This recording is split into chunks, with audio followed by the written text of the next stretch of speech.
ქვეყნის სხვა სკოლებისაგან განსხვავებით სოფელ ჩანჩხალოში სასწავლო პროცესი 15 სექტემბერს არ განახლებულა. პროტესტის ნიშნად მშობლებს მოსწავლეები სკოლაში დღემდე არ გაუშვიათ. ადგილობრივები ამ ფორმით სოფელში ჰესის მშენებლობისათვის საჭირო გვირაბის გაყვანას ეწინააღმდეგებიან. დღეს ჩანჩხალოში მოსახლეობის მოსაზრებების მოსასმენად აჭარის მთავრობის თავმჯდომარე და მუნიციპალიტეტის წარმომადგენლები იმყოფებოდნენ. თუმცა მათ ჰესების მშენებელი კომპანიის წარმომადგენლებთან ერთად შეხვედრა მოულოდნელად და კომენტარის გარეშე დატოვეს. მთავრობა გაიქცა, მაგრამ გაქცევით ამ პრობლემას ვერ მოაგვარებენ მაგენი. ხალხის გვერდით უნდა ყოფილიყვნენ და არა გაქცეული იყვნენ.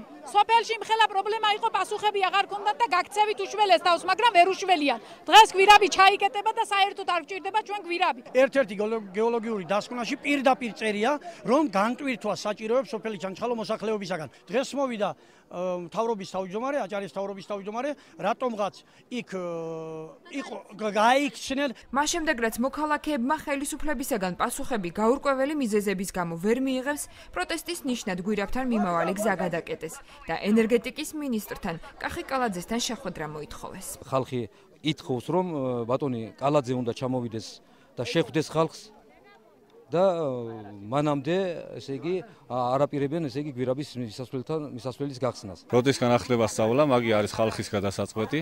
თქვენ როგორც იცით, სკოლას აქვს ბზარები გაჩენილი და ხალხის მოსახლეობის გადაწყვეტილება აქვს, სკოლაში მოსწავლეები არ შევიდნენ. ჩანჩხალოში საპროტესტო აქციაზე იმყოფებოდა თამაზ ბაკურიძეც.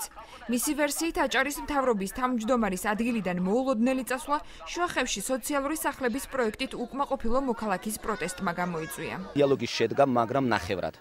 და გარკვეულწილად ამას ხელისუფლების ერთ-ერთმა წარმომადგენელმა შეუწყო ხელი, მეგულისხმობ შუახევის გამგებელს, მას უნდა შეეკავებინა თავი, არ უნდა ჩართულიყო ამ პროცესში, იმიტომ რომ ყველაზე მთავარი რაც ხალხს უნდა და გაეგონა, მთავრობის თავმჯდომარემ თქვა, რომ ვინც არის დაზარალებული, არ აქვს მნიშვნელობა კომპანიისგან იქნება ეს თუ ისე, სახელმწიფომ უნდა გაუწიოს დახმარების ხელი. უბრალოდ ეს შემდეგ შუახევის გამგებლის ჩართვამ გამოიწვია ის, რაც მოხდა და ყველამ ნახეთ. შუახევის გამგებელი ტარია ლებრალიძე ვერსიას არ ეთანხმება და ამტკიცებს, რომ ადგილობრივებს კონკრეტული მოთხოვნები არ ჰქონდათ ბზად, რის გამოც მთავრობის წევრებმა შეხვედრა დატოვეს. იგი შექმნილი მდგომარეობის უკეთ შესწავლის მიზნით მოქალაქეებს სპეციალური კომისიის შექმნას თავაზობს.